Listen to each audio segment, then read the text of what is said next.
Yahobu, Bapak Ibu Pendeta, Sinenge, Majelis dan warga Gereja Amin, ini adalah channel YouTube Sinode Gereja Amin.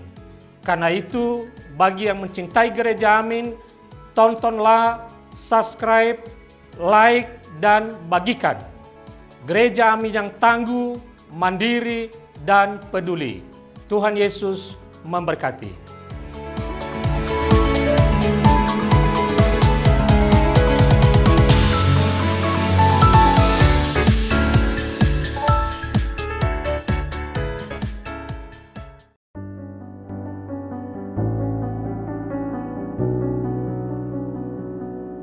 Shalom, sahabat yang dikasihi Kristus.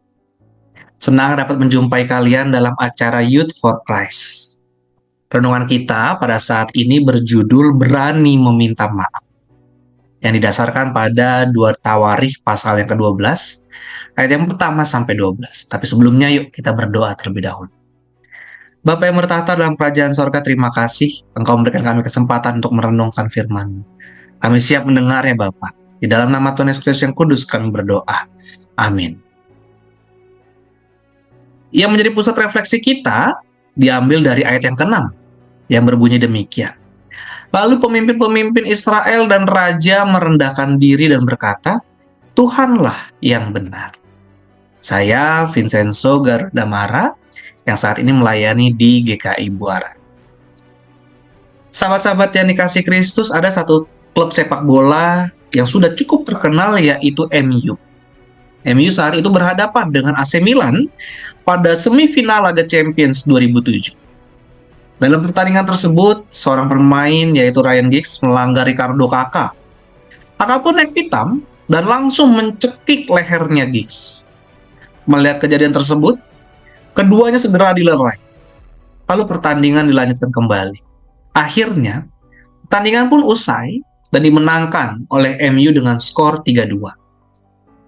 Nah, di lorong ruang ganti ternyata Kakak berdiri menunggu Giggs. Lalu apa yang terjadi? Ternyata Kakak menemui Giggs untuk minta maaf atas perbuatannya dalam pertandingan tadi. Akhirnya mereka berdamai dan saling memaaf. Melakukan kesalahan merupakan hal yang wajar, ya.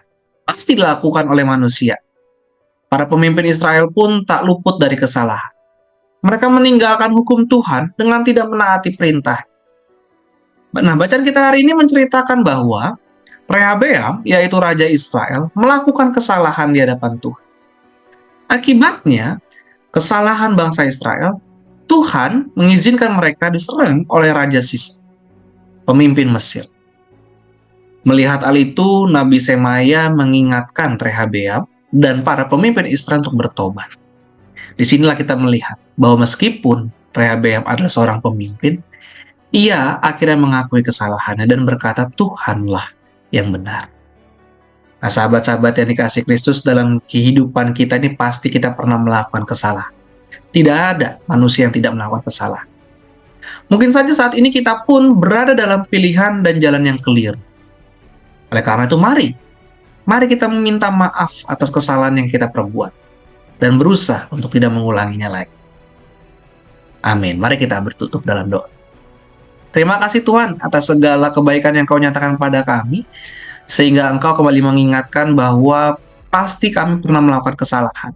Kesalahan kepada sesama kami, baik itu kepada keluarga kami, orang terdekat kami, ataupun juga pasti kami pernah melakukan kesalahan kepadamu. Tolong ampuni kami, tolong maafkan kami. Didiklah kami Bapa menjadi pribadi-pribadi yang lebih baik lagi. Terima kasih Tuhan Yesus, di dalam nama-Mu kami berdoa. Amin. Demikian renungan kita pada saat ini. Jangan lupa subscribe, like, dan bagikan kepada yang lain. Tuhan memberkati.